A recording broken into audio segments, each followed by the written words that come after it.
Good morning student, welcome to SS group. இன்னைக்கு நம்ம என்ன பார்க்க போறோம்னா 10th மேக்ஸில் யூனிட் ஃபர்ஸ்டில் எக்ஸசைஸ் 1.4ல் 5th சம்மு பார்க்க போகிறோம். என்ன கொடுத்துருக்காங்க பாருங்கள். So that the function fn to n defined by f of m is equal to m square plus m plus 3 is 1 function. அதாவது ஒரு சம்மு கொடுத்து இது கொடுத்துருக்காங்க. இந்த f of m is equal to m square plus m plus 3 இது 1 ஃபங்க்ஷனாக நம்ம first prove பண்ண போகிறோம். ஃபஸ்ட்டு என்னென்னா கொடுத்துக்கிறத ஃபஸ்ட்டு எடுத்து எழுதிடலாம். f of m is equal to m square plus m plus 3. இங்கே f என்ன கொடுத்துருக்காங்களா n to n. என்னன்னா natural number. n is equal to natural number என்னது 1 2 3 4 எக்ஸெட்ரா இப்படி போயிட்டே இருக்கும். இப்போ ஃபஸ்ட்டு என்ன பண்ணால் இந்த எம்ன்ற இடத்துல ஃபஸ்ட்டு 1 அப்ளை பண்ணிவிட்டு வேல்யூ கண்டுபிடிக்க போகிறோம். அடுத்து 2 அப்ளை பண்ண போகிறோம். 3 ஒன்று அப்ளை பண்ணி நம்ம கண்டுபிடிக்க போகிறோம். ஃபஸ்ட்டு பாருங்கள் எஃப் ஆஃப் 1ன்னா எம் இருக்க இடத்துல 1 போட்டிருக்கோம். 1 square plus 1 plus 3 is equal to 1 square பண்ணால் 1 ப்ளஸ் 1 ப்ளஸ் 3 சீக்குவல் டு 5 3 1 4 4ஓட 1 ஆட் பண்ணால் 5. அடுத்து எஃப்க்கு 2ன்ற வேல்யூ தரப்போகிறோம். 2ன்றனா 2 square plus 2 plus 3 is equal to 2 square பண்ணால் இவ்வளோ 2 4 ப்ளஸ் 2 ப்ளஸ் 3 4 இன்ட்டு 2 4 ப்ளஸ் 2 வந்து 6 6ஓட 3 ஆட் பண்ணால் 9.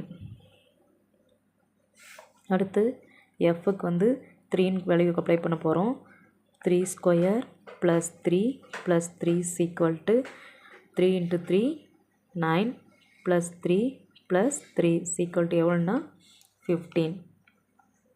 அடுத்து எஃப்க்கு வந்து 4ன்னு கொடுக்க போகிறோம். எம்முக்கு கொடுத்தா பாருங்கள் 4 square plus 4 plus 3 is equal to 4 into 4 16 plus 4 plus 3 add பண்ணால் 23. இப்போ பாருங்கள் இதுக்கு ஆரோ டயக்ராம் கண்டுபிடிக்க போகிறோம். ஃபங்க்ஷனாக இல்லையான்னு கண்டுபிடிக்க இது n இது நேச்சுரல் நம்பர் n to nன்னு கொடுத்துருக்காங்க. என்ன கண்டுபிடிச்சிருக்காங்க பாருங்கள். f of m வந்து 1 2 3 4 எக்ஸட்ரா போயிட்டே இருக்கும். இந்த பக்கம் பாருங்கள் 5 9 15 23 போயிட்டே இருக்கும். 1 எதோட கனெக்ட் ஆகுதுன்னா 5ஓட கனெக்ட் ஆகுது. 2 எதோட கனெக்ட் ஆகுதுன்னா 3ஓட. 3 எதோடனா 15ஓட. 4 எதோடனா 23. அப்போ இது 1 இதுக்கு எவ்வளோ டொமைனில் இருக்கிற எல்லாமே என்னதுன்னா கோட் டொமைனில் ஒரு இமேஜஸ் இருக்குது. ஸோ இதை நம்ம எப்படி எழுத போகிறோம்னா distinct element of domain of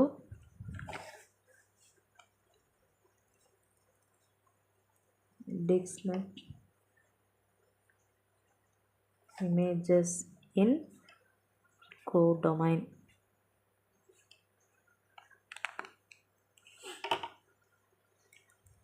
So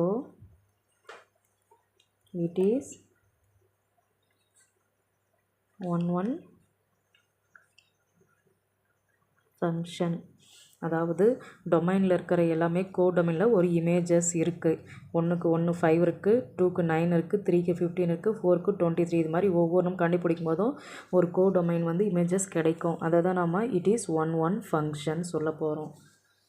next இதோட 6th சம்மை நெக்ஸ்ட்டு வீடியோவில் பார்க்கலாம். Bye friends.